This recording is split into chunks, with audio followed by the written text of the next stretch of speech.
네, 폐배터리 시장에 대해서 좀 더 깊게 이야기 나눠보도록 하겠습니다. 오늘 이슈 분석 와이즈 경제연구소의 차영주 소장님과 함께하도록 하겠습니다. 소장님 어서 오세요. 예, 안녕하십니까? 예. 네.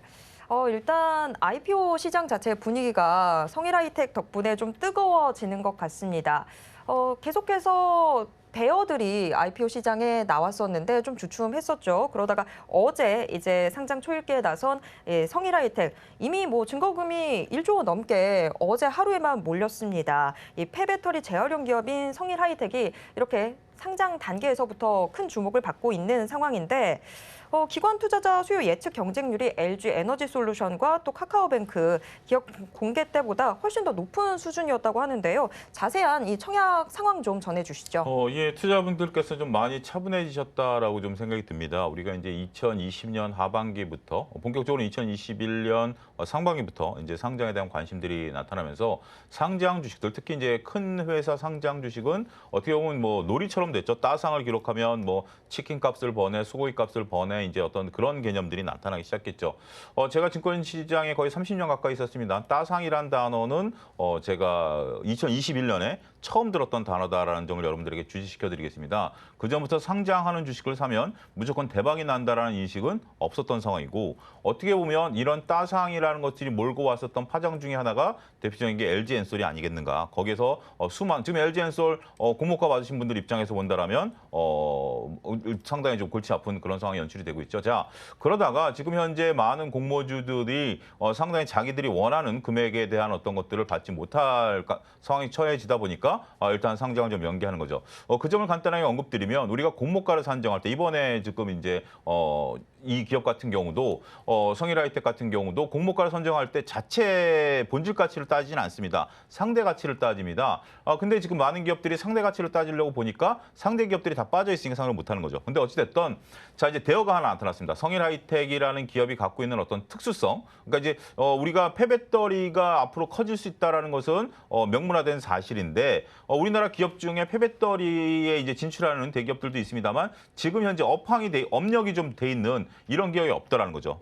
성일하이텍 같은 경우 2014년에 회사가 설립이 됐고 이미 해외에서도 기지가 있고 여러 군데서 배터리를 분해하는 것들에 대한 노하우가 있습니다. 그런 것들이 이제 드디어 우리 주식시장에 상장이 된다라는 거죠. 그렇기 때문에 기관들이 수요 예측이 있었는데 여러분들 이거 뭐 2,000대 1 정도 되는 거 이거는 뭐 믿지 마십시오. 우리가 LG 엔솔에서 보여듯이 허수가 너무 많은 거기 때문에 이거에 너무 중점을 둬서는 안 된다라고 보여지고, 일단 회사 자체가 워낙 좋기 때문에 현재 지금 일반 투자자분들도 뭔가 이 앞으로 변화에 따른 기대감 때문에 청약 수요가 몰리고 있는 게 아니겠는가 말씀드릴 수가 있겠습니다. 네, 일단 지금 일반 청약 시장에서 오랜만에 좀 뜨거운 인기를 받는 종목이 나타난 것 같습니다. 바로 지금 이 성일하이텍인데 성일하이텍 뭐 지금 이야기 중에 업력이 굉장히 길다라고도 이야기를 해주셨는데 기본적으로 좀 뭐 기술력에 대한 이야기들도 많이 나오고 있긴 한데 실적이 어느 정도나 쌓이고 있는지 이 부분도 좀 궁금하거든요. 실적은 그렇게 뭐 크진 않습니다. 매출이 한 1,300억 정도 그러니까 2021년 기준으로 봤을 때 1,300억 정도에 꺾게 되는데 오히려 회사는 순이익이 안 났어요. 그렇기 때문에 상당히 아직까지는 좀 고전하고 있다. 오히려 100억 정도 손실이 났고, 지금 이제 제가 이 수치는 어디서 봤냐면 여러분들 상장할 때 여러분들 다트를 보라 막 이러잖아요. 금융감독원 다트 사이트 들어가서 상장 보고서를 봤어요. 상장 보고서에 보니까 거기 그런 내용이 있고 2022년 1분기에는 흑자 전환이 됐습니다. 이제 그거를 이제 근거로 나타내고 있는데, 우리가 이제 이 부분에 대해서 좀 고민을 해봐야 되는 게 뭐냐면 결국 폐배터리, 지금 이제 우리가 이제 다 사용하는 휴대폰에도 폐배터리 같이, 이걸 예를 들어 드릴게요. 이게 자동차에 들어간 하나의 팩이라고 예를 들어 드리겠습니다. 이거를 처리를 해야죠. 처리해야 되는데 가장 좋은 것은 땅에 묻는 건데, 땅에 묻는다라는 것은 이게 지금 뭐 다양한 여기에 뭐 오염 물질도 있고 그렇기 때문에 썩는다라는 건 거의 뭐 불가능한 거죠. 그래서 이걸 이제 분해해가지고 가장 분해해서 좋은 것들 중에 하나가 여기에 원료를 그대로 빼내는 거죠. 지금 여기에 수많은 히토류라든지 중요한 원료들이 들어가 있기 때문에 이거를 그대로 빼내는 기술, 이게 상당히 이제 노하우가 필요하다라는 거죠. 여러분들 보통 우리가 PC 보면 PC 안에 기판 있잖아요. 그런 것도 제공하면서 그 안에 들어가 있는 은이라든지 구리라든지 금이라든지 이런 걸 추출하는 그런 기술들이 있는데, 그런 것들이 여러 가지 이제 문제는 뭐냐면 이것을 버리는 개념이죠. 버리고 나서 버린 걸 사다가 이걸 추출하는데 거기에 비용이 어마어마하게 들어가는 거죠.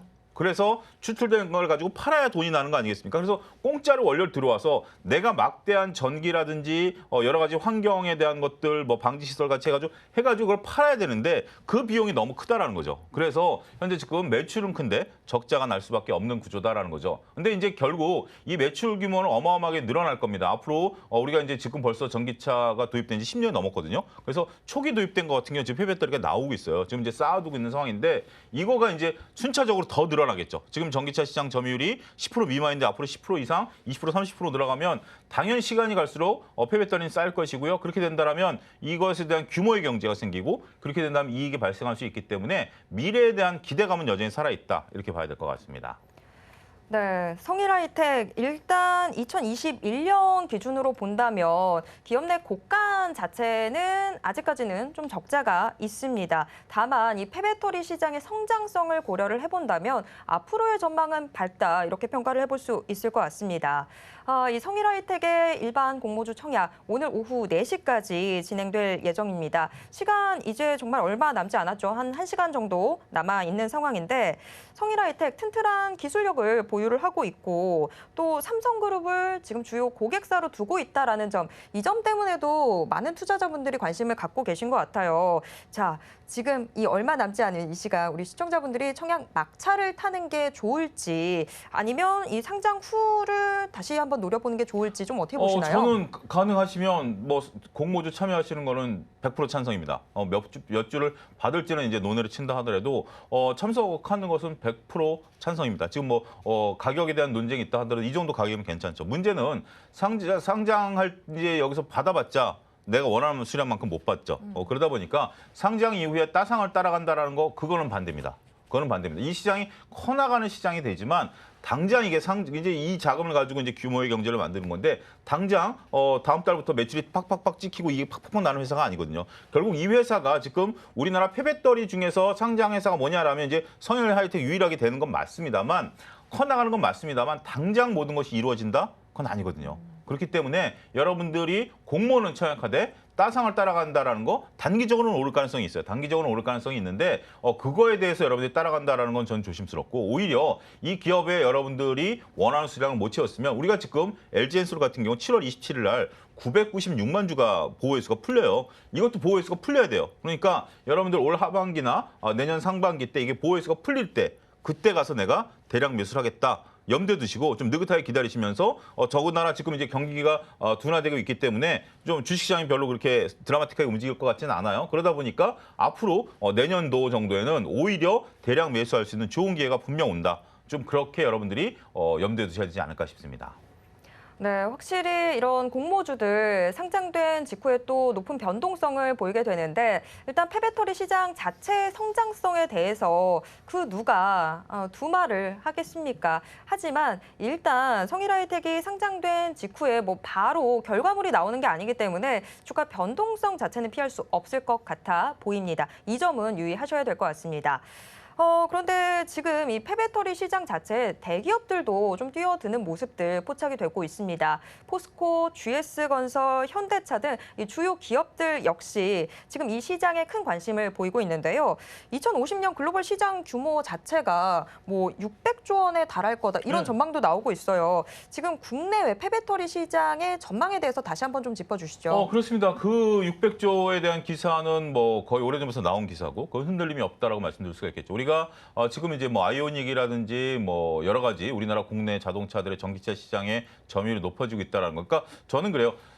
글로벌 시장에 있어서 자동차 갖고 있는 파이는 거의 변함이 없다. 물론 이제 중국 일부하고 동남아를 제외한다라면 선진국 시장에서는 자동차를 갖고 있을 사람은 이제 다 갖고 있다라는 거죠. 그 상황에서 이제 교체 수요인데 이 교체 수요가 이제 친환경 쪽으로 바뀌면서 전기차로 이제 자꾸 바뀌는 상황이죠. 그러면 팔리는 만큼 어떻게 되는 거죠? 폐배터리가 쌓인다라는 거예요. 이 시장은 어마어마하게 커질 수밖에 없어요. 지금 이제 우리나라는 뭐 이것을 가지고 이제 ESS 장치 그러니까 이제 여러분들 이거가 되면 이게 이제 100% 충전이 돼야 되는데 100% 충전이 안 되는 게 이제 폐배터리라고 앞서 슬기 아나운서 소개하지 않았습니까? 그래서 요거를 이제 쌓아두는 거죠. 지금 이제 이 방송 스튜디오에도 ESS 장치가 있습니다. 뭐냐면 갑자기 전원이 나갈 걸 대비해가지고 스튜디오 뒤에는 엄청난 크기의 건전지가 좀 있는 거예요. 그리고 여러분들이 지금 이제 태양광이라든지 풍력 같은 경우 할 때 이게 에너지가 발생되는 시기와 쓰는 시기가 다르잖아요. 예를 들면 태양광 같은 경우 낮에 발전하고 저녁 때 집에 와가지고 뭐 여러 가지 설비를 돌리고 풍력 같은 경우 바람이 돌 때 저장해놨다가 우리가 필요할 때 쓰는 거 아니겠습니까?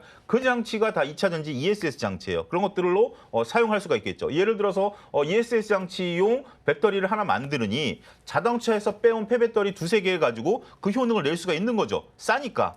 그렇게 해서 이제 ESS 장치를 쓰는 경우가 있는데 그거 말고는 분해해야죠. 그렇기 때문에 대기업들이 이 시장에 뛰어들 수밖에 없고 이거는 우리가 항상 얘기하는 게 도시광산이라는 아까 용어도 쓰셨는데 도시광산이에요. 이거를 지금 이제 우리가 기술은 있어요. 기술이 있는데 기술을 써서 이거를 할 수 있는 효용은 지금 떨어져요. 기술은 있습니다. 기술은 있는데 이것은 이제 앞으로 시간이 지나면 이 기술이 효용화까지 나타나게 되겠죠. 따라서 대기업이 이 시장에 당연히 뛰어들 것으로 보여지고 자기네들이 만든 거 자체적으로 소화하겠죠. 지금 여러분들 테슬라가 만약에 사고가 나서 안타까운 사고가 나서 차가 부서져 버렸어요. 못 고치는 상황이에요. 그러면 그 배터리 어떻게 처리하는지 아십니까? 어떻게 처리하죠? 보통 우리가 제 차가 이제 사고가 나서 폐차 처리를 해야 된다라고 한다면 그냥 폐차장으로 보내버리잖아요. 그리고 이제 보험사에서 제가 이제 보험료를 받는데 테슬라 그런 사태가 나면 배터리는 테슬라가 가져가 버려요. 규정상 그렇게 돼 있어요. 보통 보험사가 그것을 이제 물어주고 그 망가진 자동차 보험사 소유가 되는 거거든요. 거기서 이제 처리를 해버리는 건데 테슬라는 배터리를 테슬라 가져가요. 그러니까 결국 현대나 이런 쪽들도 앞으로 그런 식으로 폐배터리를 처리할 수 있는 그런 당위성이 된다라는 거죠. 보험사들이 그 배터리 가져가서 어떻게 해볼 수가 없는 거니까 그런 부분들이 되기 때문에 앞으로 대기업들도 이 시장에 당연히 뛰어들 수밖에 없다. 이렇게 좀 말씀드릴 수가 있겠습니다. 네, 확실히 대기업들이 지금 이 폐배터리 시장 자체의 이 규모를 키워나가고 있는 그런 상황인데요. 차후에 뭐 포스코나 현대차나 지금 이 투자 계획을 밝힌 이 대기업들이 글로벌 시장을 선도할 수 있을지 이 부분에도 관심이 주목이 되고 있습니다. 이 대기업들이 폐배터리 글로벌 시장을 선도할 가능성 어느 정도라고 보시나요? 저는 앞으로 이제 뭐 본인들이 만들었기 때문에 본인들이 이것을 더 추출할 수 있는 기술들은 있다라고 봐요. 이거는 더군다나 자본력과 기술에 대해서는 거의 그렇게 차별성이 없다라고 보는 거기 때문에 충분히 일정 부분 역할을 할 것으로 봐요. 하지만 당분간 성일 하이텍이 나름대로 독보적인 역할을 하고 있을 것이라고 보여집니다. 더군다나 지금 이제 글로벌 기지도 있는 상황이고 여러 가지 이제 이 업력이 있는 상황이기 때문에 나름대로 여러 가지 면에 있어서 이 회사가 똘똘한 중소기업으로서의 역할은 충분히 할 수 있을 것이다라고 저는 믿어 의심치 않습니다. 하지만 궁극적으로는 몇 년 내에 대기업들도 이 시장에 뛰어들 것이고요. 그렇게 되면 시장이 재편되긴 하겠죠. 따라서 여러분들이 지금 성일 하이텍을 보시는 분들은 그런 걸 다 감안하셔야 돼요. 지금 제가 자동차 배터리에 대해서 장기 투자가 좀 쉽지 않다라고 거듭 말씀드리는 게 얼마 전에 현실로 드러난 게 결국 포드가 내재하를 위해서 우리나라 그 회사들, 부품 회사들을 만났다라는 거 아니겠습니까? 그런 거기 때문에 결국 궁극적으로는 이런 메이저 회사들이 다 셀도 내재화할 거예요. 내재화할 거기 때문에 그런 부분에 있어서의 우리가 미래에 대한 어떤 그런 가능성들을 이제 고려해야 된다라는 점들을 보게 된다라면 결국 이것도 대기업들이 일정 부분 장악할 가능성도 있다 이렇게 봐야 될 것 같습니다. 네. 폐배터리 시장에 대해서 이제 뭐 막 개화를 하고 있는 시장이긴 한데 국내에서 관련 법규나 제도도 지금 점점 더 더해지고 있는 상황입니다. 환경 법안들 뭐 계속해서 나오고 있는 상황인데 이런 법규나 제도가 폐배터리 시장의 성장에 어느 정도의 보탬이 될 수 있을까요? 일단 안타까운 것은 아직까지 선진국 대비해서는 우리가 이런 것들이 좀 법규가 미비해요. 더군다나 외국 같은 경우는 이제 전기차 스테이션이라고 하죠. 이제 주유소 개념으로 전기차 충전소 같은 경우 ESS 장치를 쓸 수가 있어요. 그러니까 폐배터리 갖다가 그걸 충전해가지고 오히려 전기차한테 줄 수 있는 그런 외국은 이제 그런 게 되는데 우리는 그 스테이션에 ESS 장치를 쓸 수가 없어요. 그렇기 때문에 전기차가 충전을 하려면 직접 한전에서 라인을 끌어오는 것 외에는 방법이 없어요. 모든 지금 전기는 한전이 공급하도록 돼 있기 때문에 한전이 직접 공급해야 된다는 어떤 법 규정 이런 것들이 ESS의 활용을 좀 막고 있다라고 좀 말씀드릴 수가 있겠고 그다음에 이제 폐배터리 쪽에서 이제 이것을 분해하는 과정에서 수많은 공해 물질들이 나옵니다. 이것을 처리하는 그런 것들이 지금 우리가 그 법은 제대로 돼 있어. 이게 굉장히 엄격하게 이제 우리가 환경을 통제하고 있는 상황인데 요거를 적절하게 이제 기업들이 하는 것들과의 어떤 그 연계성 이런 것들을 풀어줘야 되기 때문에 결국 산업보다 법 개정이 늦는 거 아니겠습니까? 그래서 이런 것들이 앞으로는 좀 빠르게 따라올 수 있지 않겠는가 그렇게 말씀드릴 수가 있겠고 현재로서는 아직까지 법적인 문제도 여러 가지 남아 있다. 이 점은 인정해야 될 것 같습니다. 네, 확실히 지금 이 시장 자체에 대해서 뭐 이제 막 떠오르고 있는 시장이다 보니까 법적으로든 제도로든 보완될 부분들도 상당히 많은 그런 상황인데 뭐 그래서 미개척 시장이라고 또 그렇죠. 하는 네. 거겠죠. 그런데 어쨌거나 앞으로 이 폐배터리 수요 자체는 뭐 폭발적으로 늘어날 것으로 그렇죠. 보입니다. 네. 그렇다면 우리는 지금 뭐 미리부터 어떤 종목들에 좀 관심을 가져두는 게 좋을지 궁금한데 혹시 눈여겨보는 종목 있으신가요? 일단 성일하이텍이 당분간 시장의 중심이 있을 것은 사실입니다. 그 외에 어떤 조그만 지금 여러분들 폐배터리 치면 여러 가지 종목들이 나오지만 별로 의미 없는 종목들이거든요. 실질적으로 의미가 있는 건 성일하이텍이기 때문에 당분간 독주가 있을 것으로 보여지고 그리고 이제 나머지는 이제 앞서 우리가 언급했던 대기업들의 계열사들 이런 것들이 나타날 것으로 보여지죠. 여러분들 지금 아이오닉이라든지 수많은 전기차들 저도 오늘 운전하고 오면서 이제 전기차들 흔해졌죠. 그게 다 폐배터리예요. 그렇죠. 시간이 지나면 결국 그게 다 폐배터리가 되는 거죠. 그런 것들은 이제 리사이클로 이제 들어가서 저도 지금 조금 전에 성일하이텍 그 홈페이지 들어가서 보니까 리사이클에서 95%까지 추출이 가능하다라는 거죠. 뭐 나머지 같은 경우는 뭐 어쩔 수 없는 부분들 그다음에 그 속에 들어간 뭐 다양한 재활용이 불가능한 부분들 빼고 95%까지 재활용이 가능하다라고 보면 이건 엄청난 거죠. 그런 부분들이 된다라고 보면 앞으로 여러분들이 좀 관심은 갖되 지금 당장은 특별히 이 종목의 수혜를 본다라고 보기에는 현실적으로 어렵다. 이 점도 말씀드려야 될 것 같습니다. 네, 지금 어떤 종목 하나를 딱 눈여겨두고 좀 살펴보는 건 성급한 감이 있는 것 같습니다.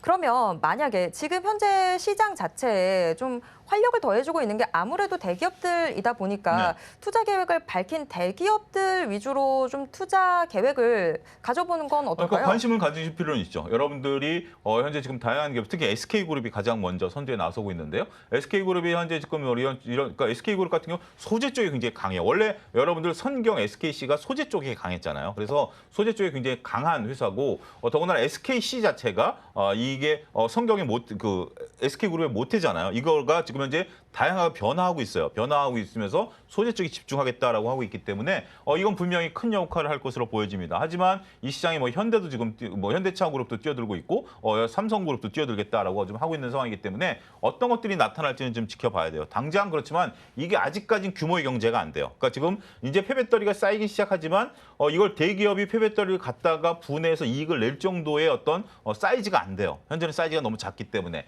그렇기 때문에 너무 성급히보다는 이 시장 분명 커져갑니다. 이 시장에서 근데 수익이 납니다만 대박이 난다? 저는 그건 아니에요. 왜냐하면 이게 지금 예를 들어서 이제 100개 처리한 게 1000개, 10,000개 처리하겠지만 꾸준히 그냥 이익이 나는 거지. 이게 지금 1000개 하던 거 회사가 이제 주가는 그렇잖아요. 1000개 하던 게 2000개 갑자기 하고 3000개, 4000개 늘어나면서 이익이 나야 되는데 이건 여러 회사들이 나누면서 꾸준히 그냥 이익이 나는 거죠. 그러다가 갑자기 무슨 예를 들어서 삼성전자 같은 반도체가 잘 팔리면 주가가 확 올라가는데 갑자기 이 회사가 10개 처리하다가 20개 처리할 수 없잖아요. 그냥 그대로 꾸준히 가는 회사예요. 그런 거지 이게 진짜 또 하나의 대박이 나타나는 것이 아니라 그냥 우리 산업계에 들어오는 새로운 생태계가 우리 산업에 들어온다 정도로만 인식을 하셔야 되지 않을까 싶습니다.